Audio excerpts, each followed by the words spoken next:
happy Sunday. How's your weekend been, or your week? My weekend has been busy, but really good as well. I had the great privilege of attending a TED event, the TED Talks, the TEDx's. There's one in Perth and there's one in Mandurah now. Mandurah had its second one, and I was able to attend because a friend who was in isolation couldn't, and I was able to use her ticket, which was really cool. Normally $110 and I got it for $50, which is nice. And I thought it was just going to be the morning, but it was all day with meals. It was wonderful. So I thought I would share with you my learnings from that event, because there was 12 presenters and they were all talking about different aspects of our identity, which was great, right up my alley for the work that I do. So it was just a wonderful experience. So I've got some notes here I'll just share with you. So the first presenter's name was Dr. Jacinta Delhaize. I hope I said that right. She's an astrophysicist, which I thought was interesting to have at an identity themed TED Talk.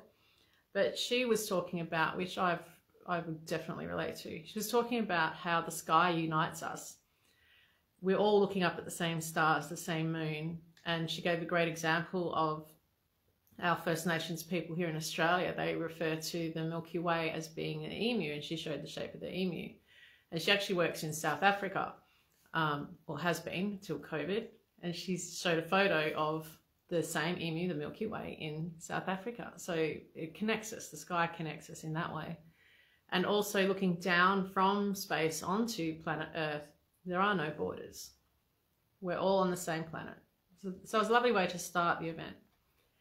The second presenter, Kagan Ryder, talked about how our connection to the environment can differ depending on our personalities, how we identify with it. So some people are ocean people, some people are tree people. And he also mentioned that some people see the earth itself as a way to make money, like the mining and agriculture and all that sort of thing, whereas other people who are more connected in the way of the environment, providing a connection with us, for us. So there's all these different ways you can look at a certain person's identity through the environment, which was cool as well. The third presenter, Claire Ghibellini, she works with disabled people. Her words, she used the word disabled, helping them become entrepreneurs. And there was a whole range of small businesses at the event where these were coached by her, everything from a coffee van to art to all sorts of different things. And she said that support that's put in place for disabled people in different areas of our life is actually beneficial for other people, because if you've got railings or ramps in place, ramps can help mothers with prams, it can help the elderly. So these things that we need to do to help the physically disabled help other people also. So it's not necessarily a bad thing. She also mentioned that statistically disabled people stay in jobs longer. They're more loyal, they're more reliable, and that they actually only get paid $2 per hour. That is horrendous. The minimum wage in Australia is $20 an hour. What else? Angela Tomlinson. Loved her talk. Everything she said I totally resonated with and agreed with. She was talking about how we actually exist before and after this particular life, and that we choose this life, which is hard to consider or to accept if you're not in a good place. However, she mentioned, and I got the names off her, I really want to check out these people. She mentioned a hypnotherapist who is completely an atheist, who whilst hypnotizing people to help them with their depression, anxiety and differing things, he found with one particular client that they went through this person's whole entire life and couldn't find the root cause of it. And he kind of just threw his hands up in the air and said, well, just show me, just tell me, where is it? And this guy went totally into a historic war. He'd been bayoneted in his side and he was literally feeling the pain and going through the experience. And this hypnotherapist was basically shocked because he couldn't compute with him what was going on, because it didn't relate to what he believed in. And ultimately he realized that there is in fact past lives, and She spoke of another fella who, that hypnotherapist is no longer with us, but he did a lot of research behind it. So I want to read his book now.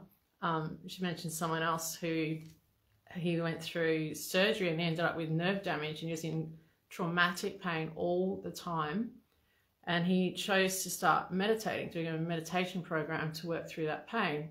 And it was in that he actually remembered before coming here.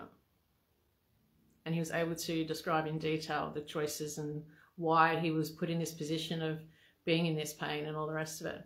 So her talk was amazing. I really loved it. The next one was Vicky Bowen. She was working with neurotherapy, which is basically connecting electrodes to our brain and changing physical conditions, mental disorders, all sorts of stuff through this technology, which was really fascinating. Dr. Brett Della, he talked about how our fears prevent us from our healing. It's like going into and doing the shadow work. He was talking about that aspect of things and said that on the other side of the fear, you'll find yourself. You'll find you, because the fear is giving you blocks and resistances and you're not able to go inward so much.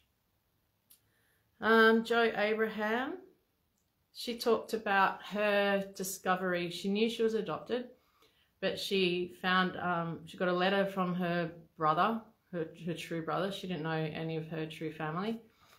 And it took her a long time to accept that with different things going on in her life. But eventually she contacted him and she learned that she was in fact Aborigine, and she had no idea that that was her background, that was her genetics. And so she talked about that learning for her and how it changed her and her family. She's got a family of her own because of the way that our First Nations people are. Like everyone's auntie, everyone's mum, there's the whole village to grow a child. And she'd never felt that. She'd never had that sort of connection. So that was beautiful. Really, really beautiful. Sarah James, she talked about her discovery of her autism and that she kind of never really realized herself that she had that.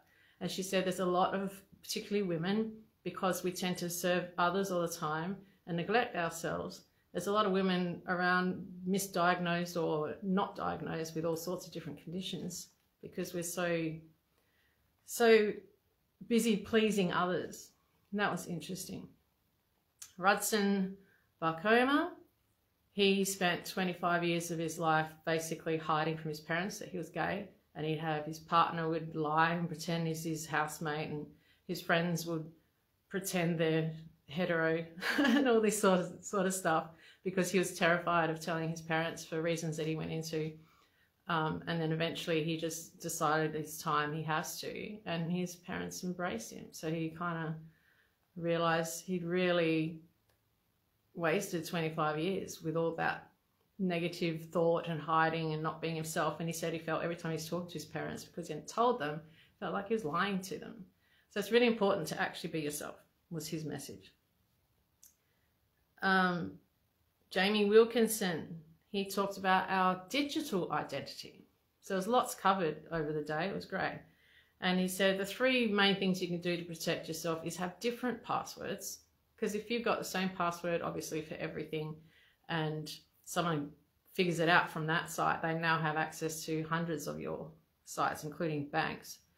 So he suggests having different passwords and making them difficult.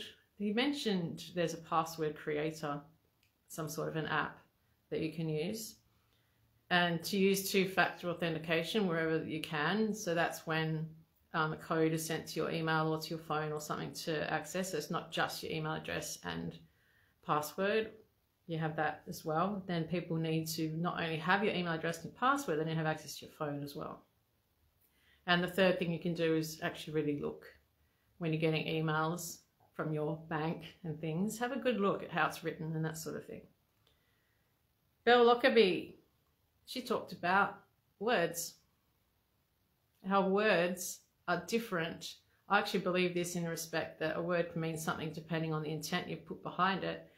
And that's pretty much what she was talking about. Like for her, strength meant being quiet and solid, but the quiet prevented her from being able to stand up for herself. So how we identify certain words, she said, you look it up in a dictionary and it might give you a great description, but it doesn't give a purpose for the word.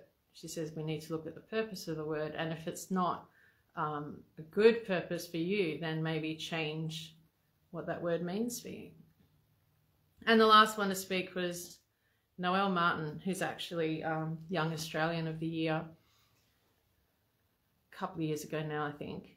And she was talking about how our identities get stolen.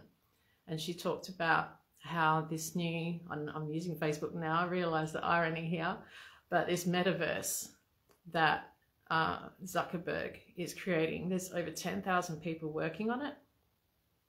What are they doing if there's 10,000 people, right?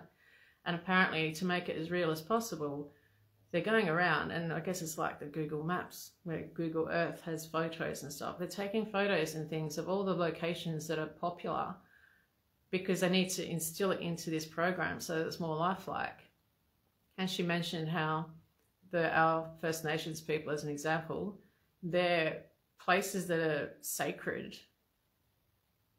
are technically going to be taken without any payment, without tax. This is for any location. Zuckerberg is just getting into everything without anyone making him cross his I's and cross his T's and dots his I's, and he's getting it all free. And this metaverse, when people are using it, it's going to be like a real life in a respect that you have to pay for things. You're going to have to buy clothes, you can buy land. It's like, what the hell? And she also said that you can change your avatar to, if you want blue eyes, you got blue eyes. If you want white skin instead of dark skin, you can do that. If you want to be slimmer, you can do that. And there's already so much depression and everything else just due to the fact that all these selfies and things like that. People are already using different filters and changing their photos, and it's creating this massive lack of self-worth. So that was pretty intense listening to her talk. So all of these presentations will be available in roughly 6 weeks, they said. So you can either go to the TED website, there's a Facebook TedX Mandurah, which you can look at, and you can register with TED itself on the website and get update emails. Yes, so that was my experience there, which was fascinating, and I wanted to share what I got out of it, and maybe if there's any of those presenters or subjects that interest you, you can watch the videos when they come out. All right, I'll see you next week. Bye.